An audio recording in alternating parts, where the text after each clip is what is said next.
भाभी, आपका हर सामान चोरी होता है और चोरी का इल्ज़ाम मुझ पे और मेरे परिवार पर ही लगाती हो। भाभी, शीशे पर क्या गुस्सा निकाल रही हूँ? जो हो रहा है उसे होने दो। मैं तो कई साल पहले से ही जानती थी आज का यह दिन तुम्हें ना देखना पड़े, इसीलिए तो सदा टोकती रही हूँ कि अपना व्यवहार इतना भी ना हल्का बनाओ। मेरा व्यवहार हल्का है? सदा की तरह भाभी ने आंखें तैराते।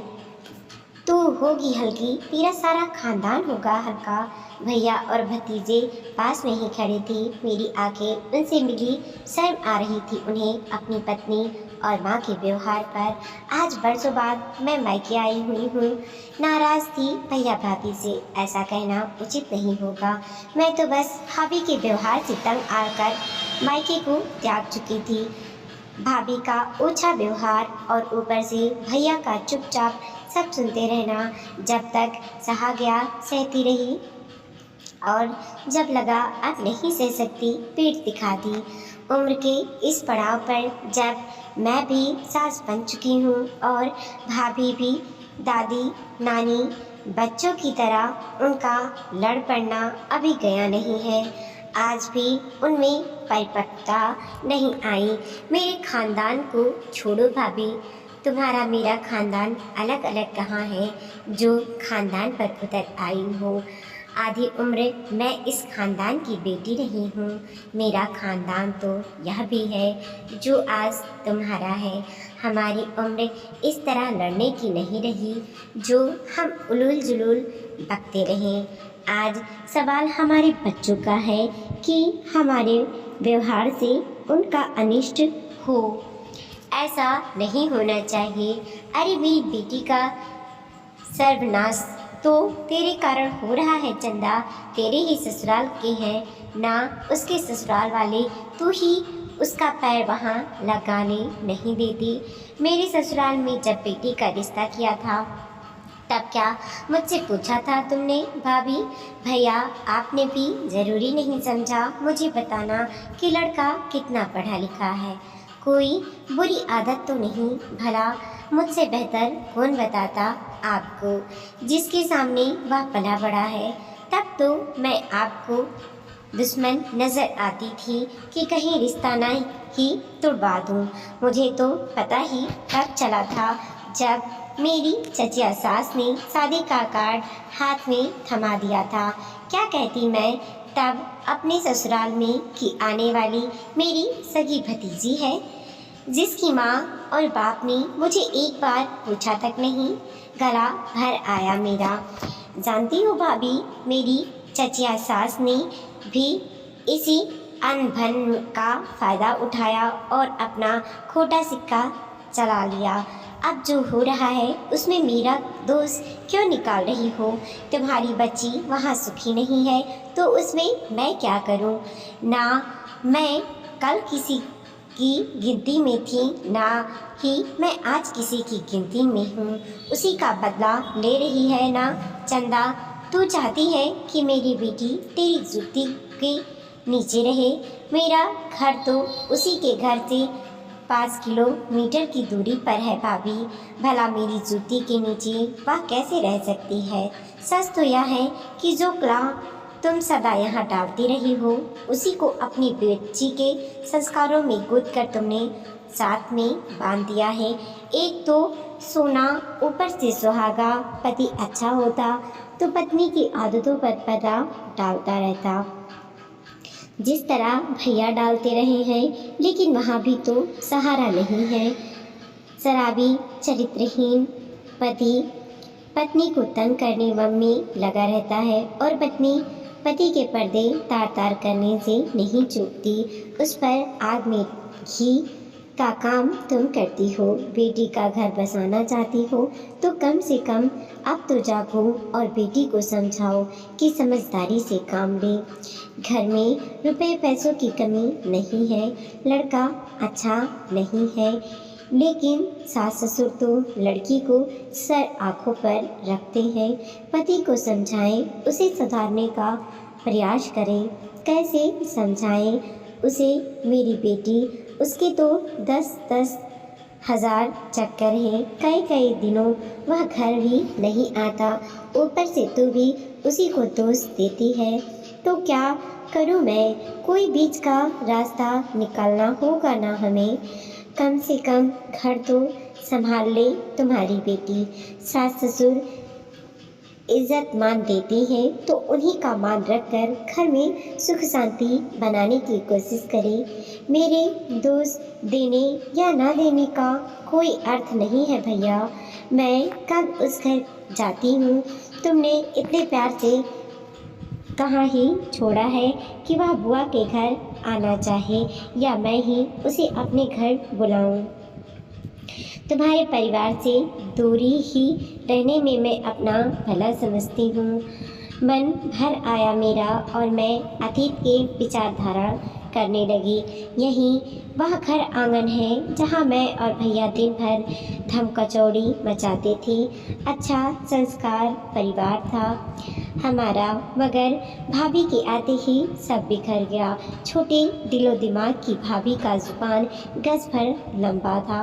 कुदरत ने शायद लंबी जुबान देकर ही बुद्धि और विवेक की भरपाई करने का प्रयास कर दिया था, जिसका भाभी जमकर इस्तेमाल करती थी।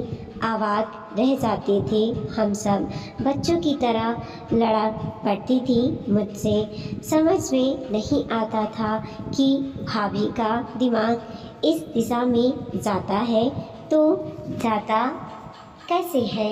एक पढ़ा लिखा सभ्य इंसान किसी दूसरे पर सीधा सीधा आरोप लगाने से पहले हजार बार सोचता है कि वर्षों का रिश्ता कहीं टूट ही ना जाए। लेकिन भाभी तो अपनी जरा सी चीज़ें आगे पीछे होने पर भी झट से मुझ पर आरोप लगा देती थी कि मैंने अपनी आंखों से देखा है। स्तब्ध रह जाती थी मैं। कैसी बातें करती है भाभी। पहल तो सब मुझे शक से देखते थे, फिर धीरे धीरे समझ गए कि यह सब भाभी के ही दिमाग की उपज है। भैया से 4 से 5 साल छोटी हूँ मैं और माँ बाप की लाडली समझदार बेटी, जो भाभी के आते ही चोर चुगलखोर और पता नहीं क्या क्या बन गई थी मैं। यह क्या हो गया है तुम्हें चंदा? तुम भाभी से झगड़ा क्यों करती हो? उसका सामान भी तो उठा ले जाती हो और पैसे भी निकाल लेती हो। तुम तो ऐसी नहीं थी। क्या भाभी से तालमेल बिठाना नहीं चाहती हो? तुम्हें भी तो एक दिन ससुराल जाना है, और अगर तुम्हारी ननद भी ऐसा ही करे तुम्हारे साथ तो कैसा लगेगा तुम्हें? भैया ने अकेले में ले जाकर एक दिन पूछा था। मेरे तो पैरों के नीचे से ज़मीन ही निकल गई थी। यह क्या कह रही है भैया? था समझ में आया भैया के खिंचे खिंचे रहने का कारण। मैंने भाभी के पैसे निकाल लिए, नहीं तो भैया ज़रूरत होगी तो आपसे या पिताजी से मांग लूँगी। भाभी के पैसे चुराऊँगी क्यों मैं? तुमने अपनी भाभी के 300 रुपये नहीं निकाल लिए और वह शिकायत कर रही है कि उसका भारी दुपट्टा और सुनहरी वाली सैंडल भी। भैया भारी दुपट्टा मेरे किस काम का, और भाभी के पैर का नाप मेरे पैर में कहाँ आता है? कैसी भी सिर पैर की बातें करते हो तुम? जरा सोचो, दुल्हन का सामान मेरे किस काम का? वह कहती है कि तुम उसका सामान चुरा कर अपने लिए संभाल कर रखती हो। असमंजस में पड़ गई थी मैं। क्या हमारे इतने बुरे दिन आ गए हैं कि मैं अपने भाभी का सामान चुरा कर अपना दहेज सजाऊंगी? पता नहीं कैसे माँ ने भी हमारी बातें सुन ली और हक्की बक्की सी भीतर चली गई। क्या यह सच है चंदा? तूने अपनी भाभी का सामान चुराया है? काटो तो खून नहीं रहा था मुझ में। क्या माँ की भी मति मारी गई है? उस पर भाभी का यह भी कहना कि मैंने अपनी आँखों से देखा है, ऐसी खाई खोद दी थी भाभी ने घर के सदस्यों के बीच, जिसे पाटना सबके बस के से बाहर था। हर पलवा किसी न किसी पर कोई न कोई लांछन लगाती रहती, जिस पर हमारा परिवार हर पल अपनी ईमानदारी ही प्रमाणित करने पर लगा रहता था। लगता हम सब चोर हैं जो बस भाभी के ही सामान पर नज़र गड़ाए रहते हैं। कहीं की रानी महारानी है क्या या? लड़की गुस्से में बोल पड़े थे पिताजी। जब देखो किसी न किसी को चोर बना देती है। हम भूखे नंगे हैं क्या जो इसी के सामान पर हमारे नजरें रहें? बेटा, इसने हमारा जीना हराम कर दिया है। क्या करें, हम कहाँ जाएं? हमारा तो बुढ़ापा ही खराब हो गया है। इसके आने से 2 से 3 साल बीतते बीतते मेरी शादी हो गई थी और माँ पिताजी ताऊ जी के पास रहने चले गए थे। उन्होंने अपने प्राण भी वहीं छोड़े थे और मेरा मायका भी इसी दुख में छूट गया था। भाई का घर बसा रहे, इसी प्रयास में सारे बंधन तोड़ दिए थे मैंने। भाभी के बच्चे बहुत छोटे थे तब जब मैंने आखिर बार मायका देखा था। भैया कभी शहर से बाहर जाते तो मुझसे मिलते जाते, जिससे थोड़ी बहुत खबर मिलती रहती थी, वरना मैंने तो मायके की ओर से कभी के हाथ छाड़ लिए थे। बेटे की शादी पर भी मैं यह सोच कर नहीं आई थी कि क्या पता भाभी इस बार कौन सी चोरी का इल्ज़ाम लगा दे। मैंने अपनी बेटी की शादी में सिर्फ भैया को बुलाया था, जिस पर भाभी ने यह आरोप लगाया था कि भैया ने भाभी का सोने का हार ही मुझे दे दिया है। एक दिन मैंने भैया से फ़ोन पर पूछा था कि भाभी का कौन सा हार उन्होंने मुझे दिया है, तो वो रो पड़े थे। जीवन नर्क हो गया है मेरा चंदा, मैं क्या करूं? ऐसी औरत का न जीती है न जीने देती है।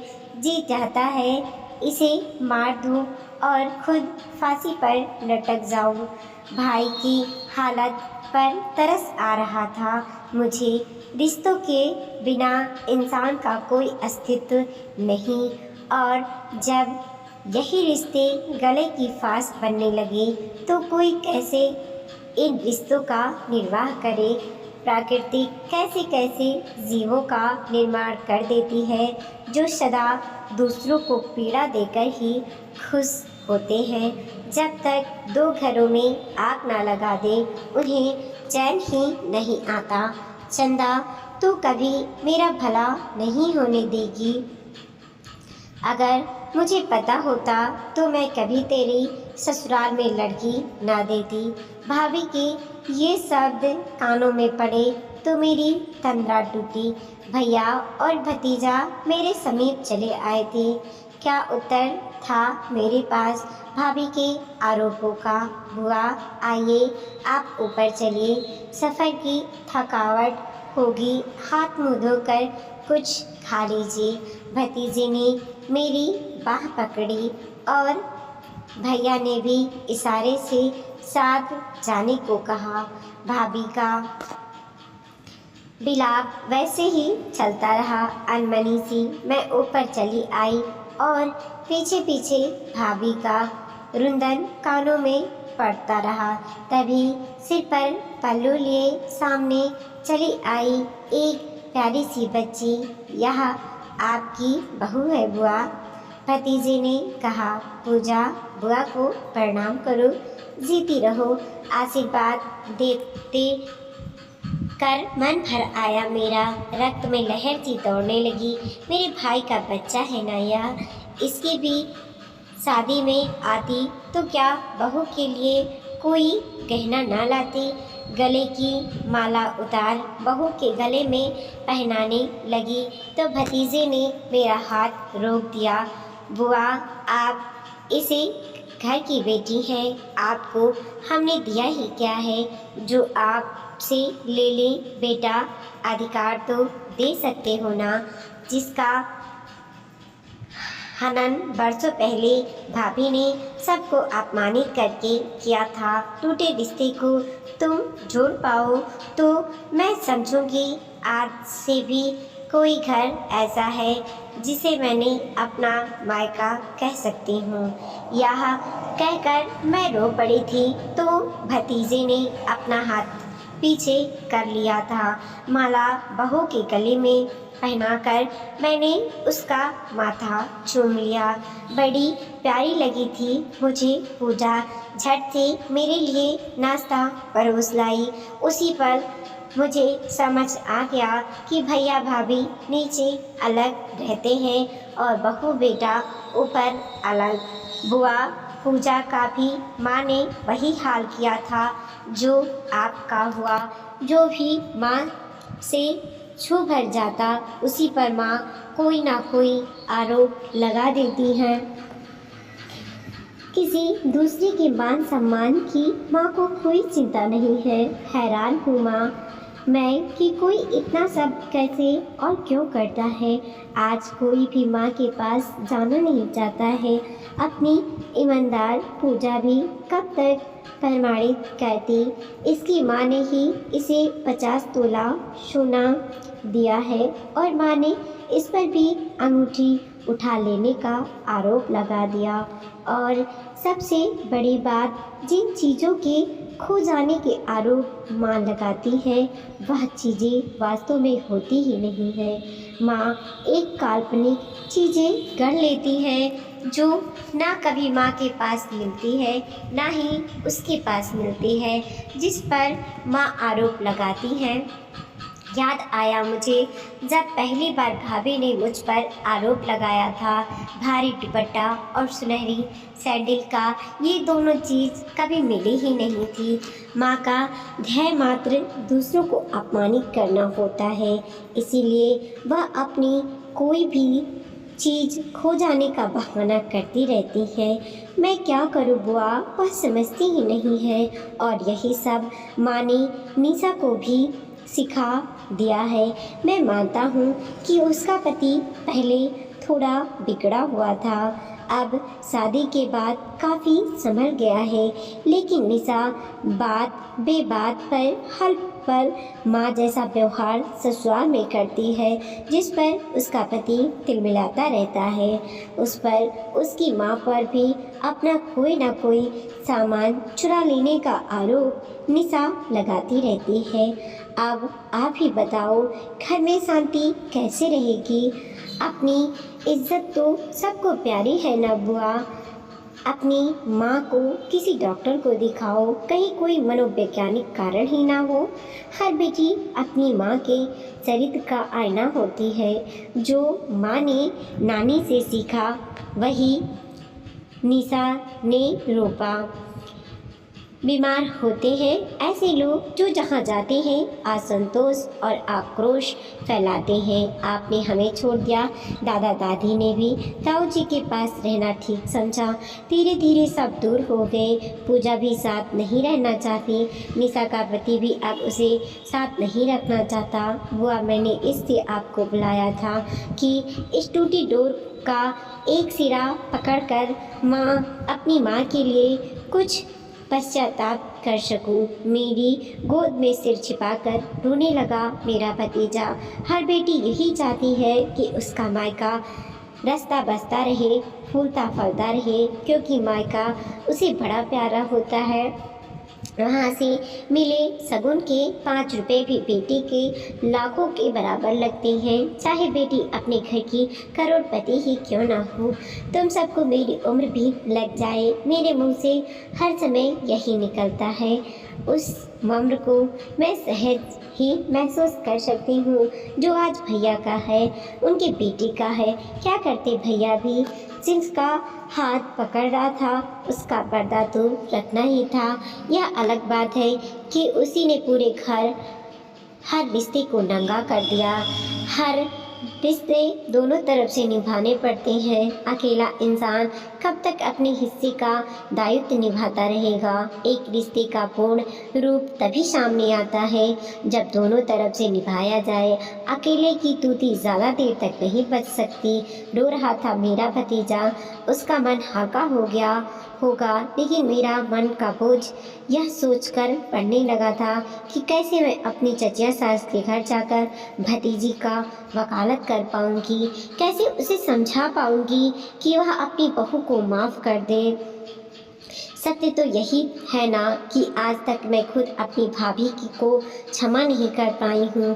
बुआ, आप सिर्फ एक बार कोशिश करके देखिए। मैं नहीं चाहता कि निशा का घर उजड़ जाए।